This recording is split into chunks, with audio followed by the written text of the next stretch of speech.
rainy Saturday afternoon. As you can see, puddles on the ground everywhere. It's coming down hard, windy, mud everywhere.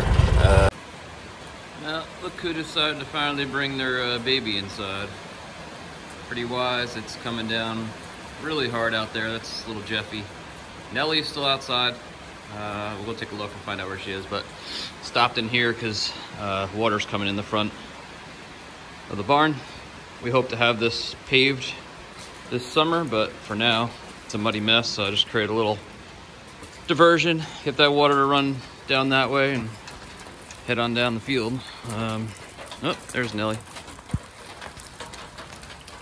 She finally got smart too. Everybody's taking cover. It's coming down hard. As we're now getting the quads ready, got a chainsaw there, good old Milwaukee cordless, great for going out in the trails and not having to worry about gas and everything. And we're gonna head out and do the perimeter of the property to check for fallen trees and things like that. So here we go.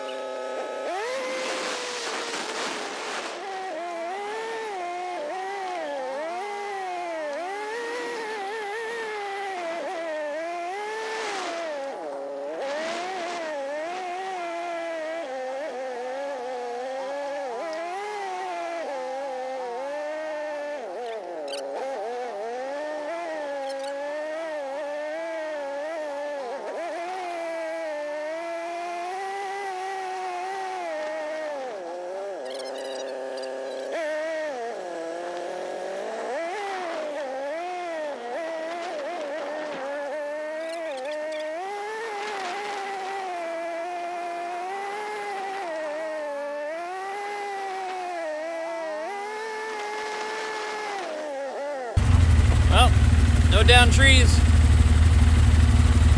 That's a loop around the property. Stop for just a minute to take a look at the cows. You can see there, she's sitting and chewing her cud. I'm sure you've all heard that term before. But cows have a chambered stomach. They don't have 4 stomachs. They have 1 stomach that has 4 chambers. And they will chew up their food very roughly, basically just swallow it whole, really. And it goes into that first compartment, and then from there it gets regurgitated, and they chew it and break it down further. That's what they're doing right now, breaking down that grass further so that it can go down into that second chamber, and finally, works through those chambers until it's into the last one where there are stomach acids, kind of like our stomach, that digest it and make it so that the intestines can absorb everything. So there's a cow chewing her cud. So this is our cattle sweep here. What we do is put a little hay on the ground there and then close this gate in order to isolate the steer or cow or whatever it is that we want to load into the trailer. And then we kind of keep shuffling them over this way. And then there's a rotating panel right here. This begins to kind of squeeze them down to a smaller and smaller area. You want to go in there. You're our cattle. I'll squeeze you down. So this gate comes around, and this locking mechanism here protects me as I push the cattle into the chute. As I go, this locks against these bars, so if the cattle push back on me, they don't take me out. So I just keep squeezing them down, little by little,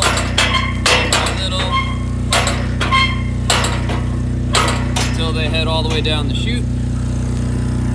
And right out there is where we put the trailer and load them right in. So it's a nice, easy way to keep me safe, to keep the cattle safe, and to be efficient in loading them in the trailer.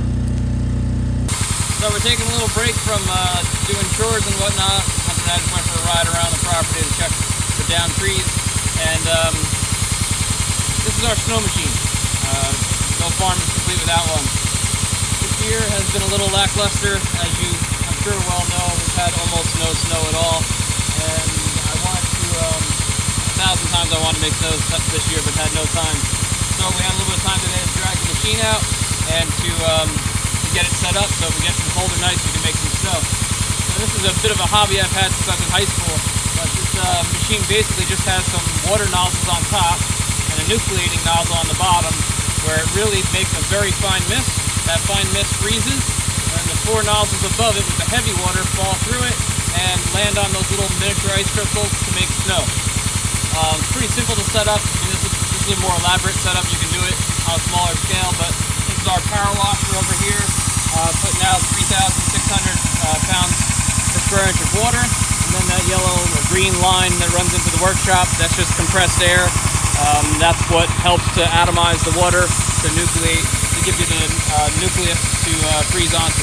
So I'll fire up to full speed and you'll see if it was a cold day, all the mist you see coming out would be landing as snow on the ground.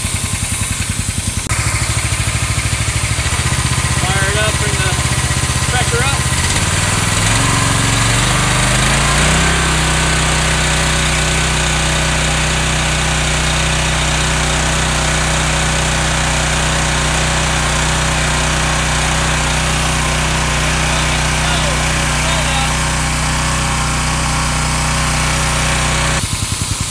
Unfortunately, it's not cold enough today to make snow. We're just making mist and a muddy mess. But we'll go back in time 4 years to when we did make a lot of snow. We also had some good snow on the ground here at the farm and right in this area over here. It's not a very steep hill, but I piled up a ton of snow over here from our snow machine and made the kids a great tubing run with colored lights and all kinds of stuff. So check out this video from 4 years ago.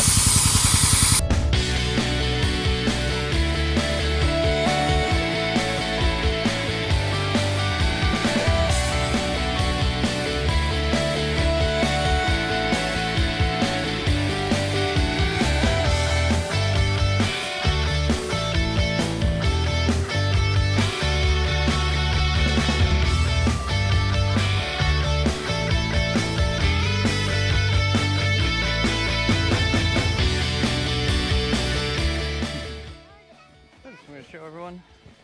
Take a little slippery spray. Give me that tube. Give me a tube, bud.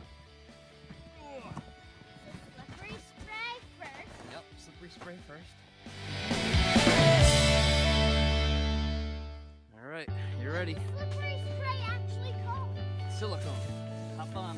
so. Maybe the top a little slippery too. Ready? Yes. 3, 2, 1, go.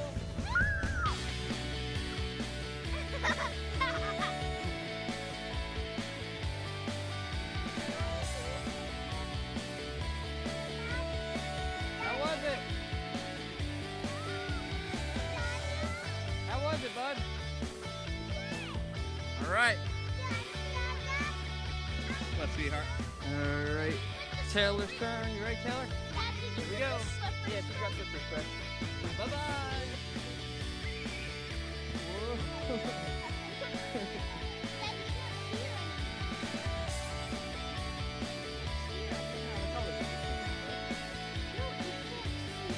Good ride, Tay.